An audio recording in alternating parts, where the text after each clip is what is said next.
أعوذ بالله من الشيطان الرجيم بسم الله الرحمن الرحيم فلما نسوا ما ذكروا به فتحنا عليهم أبواب كل شيء حتى إذا فرحوا بما أوتوا أخذناهم بغتة فإذا هم مبلسون فقطع دابر القوم الذين ظلموا والحمد لله رب العالمين قل أرأيتم إن أخذ الله سمعكم وأبصاركم وختم على قلوبكم من إله غير الله يأتيكم به انظر كيف نصرف الآيات ثم هم يصدفون قل أرأيتكم إن أتاكم عذاب الله بغتة أو جهرة هل يهلك إلا القوم الظالمون وما نرسل المرسلين إلا مبشرين ومنذرين فمن آمن وأصلح فلا خوف عليهم ولا هم يحزنون.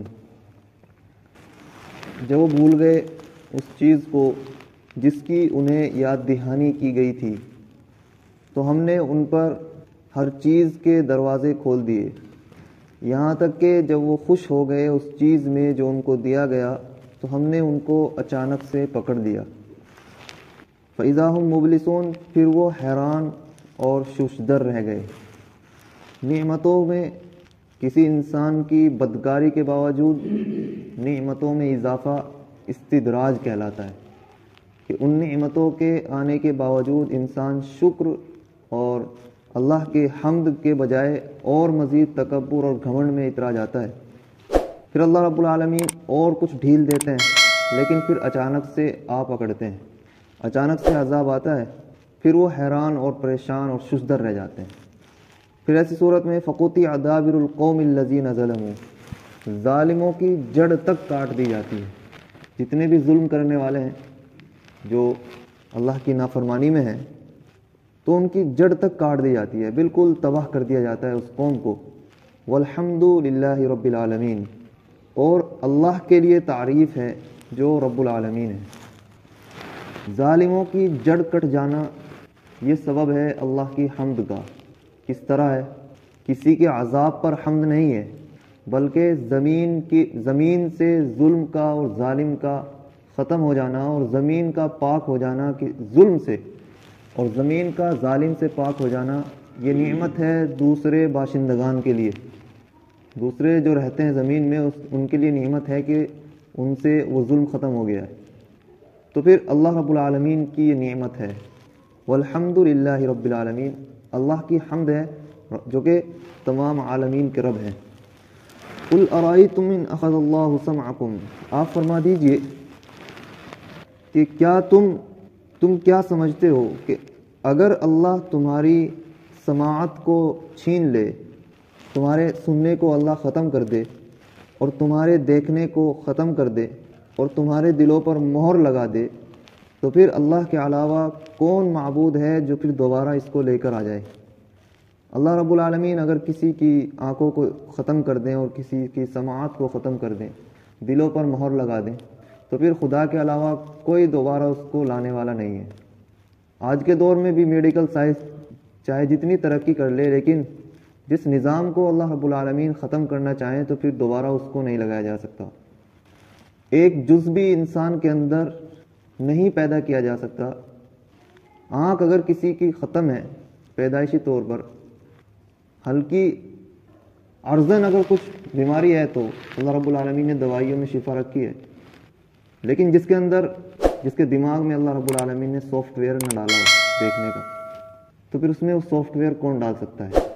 ذہن کے اندر کون سی چیز جو کنیکشن دے رہی ہے دماغ جو کنیکشن دے رہا ہے آنکھوں کو, جب اللہ نے وہ کنیکشن ختم کر دیا تو پھر کسی کے بس کی بات نہیں ہے کہ پھر ذہن سے اس کنیکشن کو لے کر دوبارہ آنکھ میں جوڑ دے.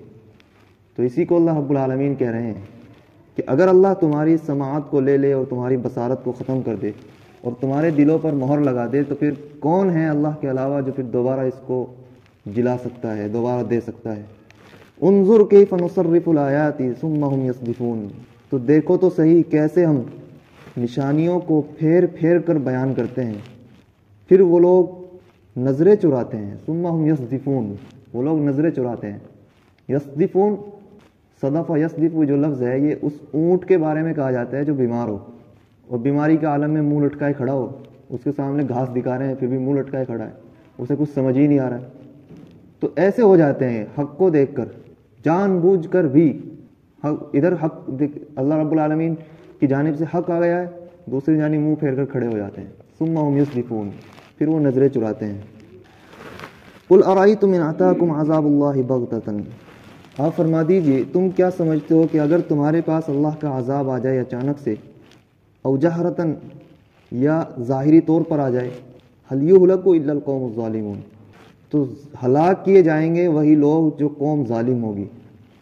یہ اللہ رب العالمین کی سنت رہی ہے کہ ہلاکت میں ظالم لوگ ہلاک ہوں گے، اور جو مؤمن ہیں اللہ رب العالمین پر ایمان رکھنے والے ہیں ان کو اللہ رب العالمین بلند کریں گے، ان کو بچائیں گے اور زمین میں ان کو خلیفہ بنائیں گے.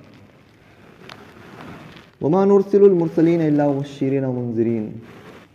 کل جو جھٹکے آئے ہیں ترکی میں، شام وغیرہ میں، تو زاہد رعد، یہ زید رعد ہیں، کوئی ان کا مضمون تھا، کسی کے حوالے سے وہ لکھ رہے تھے کہ جب وہاں جھٹکے شروع ہوئے تو سب نے اللہ اکبر کے نعرے لگائے، اللہ اکبر اللہ اکبر، سب اللہ سے مانگ رہے تھے.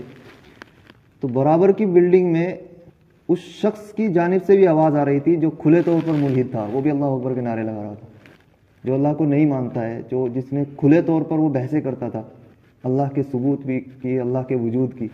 لیکن جب جھٹکے نمودار ہوئے اور سامنے کلمہ پڑھا تو ایسی صورت میں وہ اس کے سامنے صرف خدا تھا.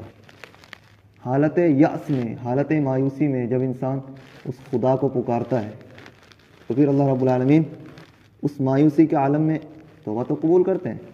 لیکن ان کے لیے اس بات کی بس انہیں سمجھنا چاہیے کہ جب ایسی مایوسی کے عالم میں اللہ رب العالمین نے اس کی مثال دی ہے قرآن میں بھی کہ تم اس وقت کس کو پکارو گے جب سمندر میں موجود ہو اور کشتی غرق ہونے لگ رہی ہو، تو پھر کس کو پکارو گے؟ کشتی ڈول رہی ہے اور سمندر میں موجود ہیں، کنارے کا کوئی نام نہیں ہے، ہر طرف پانی ہی پانی ہے.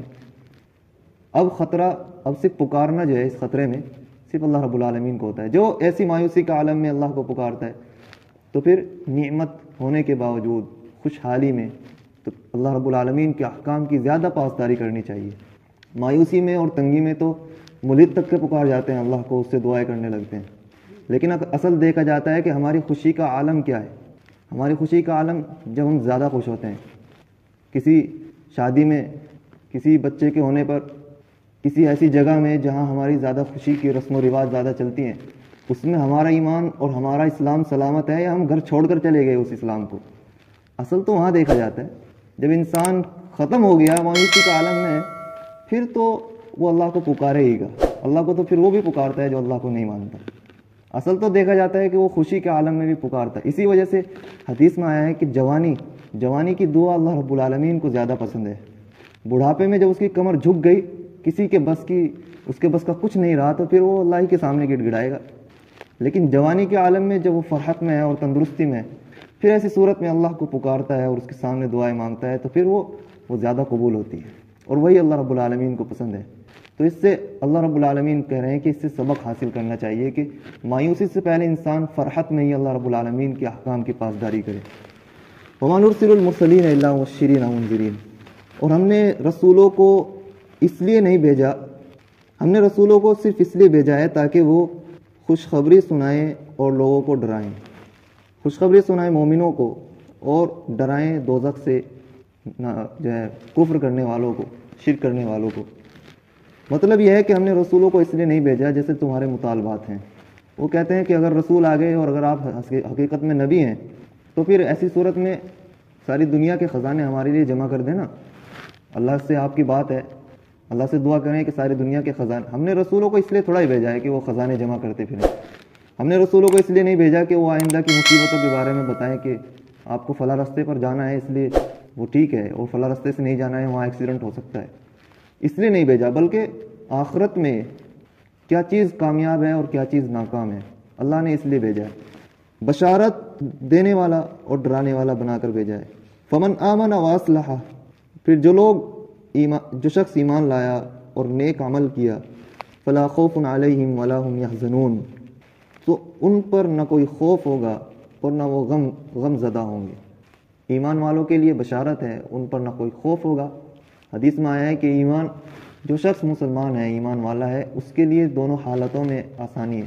نعمت آئے تو شکر کرتا ہے، تب بھی اس کے درجات بلند ہوتے ہیں، اور کوئی مصیبت آئے تو صبر کرتا ہے تو تب بھی درجات بلند ہوتے ہیں۔ دنیا کے اعتبار سے تو مصیبت بھی آ سکتی ہے، اعمال کے نتیجے میں، آزمائش کے نتیجے میں، لیکن آخرت میں تو بہرحال درجات ہی بلند ہونے ہیں، یا تو صبر کی حالت میں یا شکر کی حالت میں۔ اللہ ہم سب